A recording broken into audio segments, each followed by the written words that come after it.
இப்போ இந்த விக்கலை நிப்பாட்டுறதுக்கான டெக்னிக் என்ன அப்படின்றத வாங்க பார்ப்போம். ஒரு டெக்னிக் பேப்பர் பேக் டெக்னிக். இப்போ நம்மகிட்ட பேப்பர் பேக் இல்லை, அது பதிலாக நம்ம கேரி பேக்கை யூஸ் பண்ணி எப்படி பண்ணுறது அப்படின்றத நம்ம உங்களுக்கு சொல்லி தர போகிறோம்.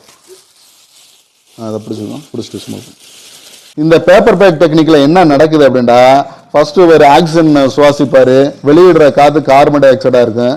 இப்படி தொடர்ச்சியாக செய்யும்போது இந்த பேப்பர் பேக்கில் கார்பன் டை ஆக்சைடு காற்று நிறைய ஆயிரும். அடுத்து ஒரு சுவாசிக்கக்கூடிய காற்று கார்பன் டை ஆக்சைடு காற்றாக தான் இருக்கும். இந்த கார்பன் டை ஆக்சைடு காற்றை ஒரு சுவாசிக்கும் போது இந்த டயபிரமோட தொடர்புடக்கூடிய அந்த பெனரிக் நர்வு தூண்டப்படுறதுனால இந்த விக்கல் நின்றும். ஏன்னா ஒரு விக்கலுக்கான முக்கியமான காரணமே அந்த டயபிராம் சரியான முறையில் செயல்படாமல் இருக்கிறது தான். இந்த டெக்னிக் மூலமாக விக்கலை நிப்பாட்டிடலாம். ரெண்டாவது டெக்னிக் தண்ணியை பயன்படுத்தி விக்கலை நிப்பாட்டுறது. தண்ணியை குடிங்க. இப்படி நிமிர்ந்த நிலையில தண்ணியை குடிச்சுக்கிறோன்னா வாயிலே வச்சிருந்து இப்படி குனிஞ்ச பிற்பாடு அந்த தண்ணியை என்ன பண்ணிடணும், முழுகிடணும்.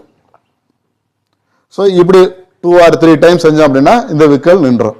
என்ன பண்ணியும் எனக்கு விக்கல் நிற்கலை, தொடர்ச்சியாக விக்கல் வந்துக்கிட்டே இருக்கு. இந்த 2 டெக்னிக்கும் பயன் கொடுக்கல, ஹாஸ்பிட்டல் போனாதான் எனக்கு சரியாகும். இப்போ இந்த இதுக்கு வர்மக்கலை டெக்னிக்கை பயன்படுத்தி நம்ம விக்கலை நிப்பாட்டிடலாம். நேர் வர்மத்தை நம்ம தூண்டணும். நேர் வர்மம் எங்கே இருக்குன்னா இந்த எலும்பு கூட முடியக்கூடிய இந்த பகுதி தான் நேர் வர்மம்.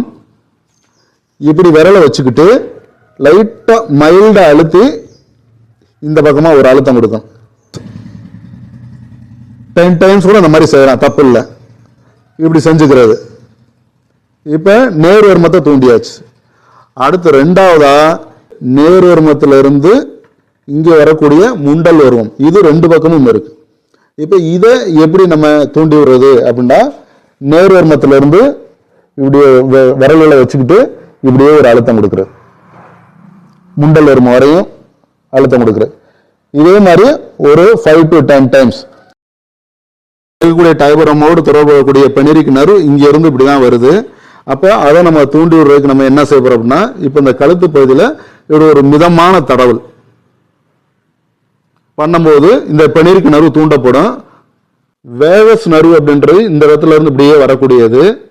இதுல ஒரு மைல்டான ஒரு ப்ரெஷர் கொடுத்து இந்த மாதிரி மசாஜ் கொடுக்குறோம்.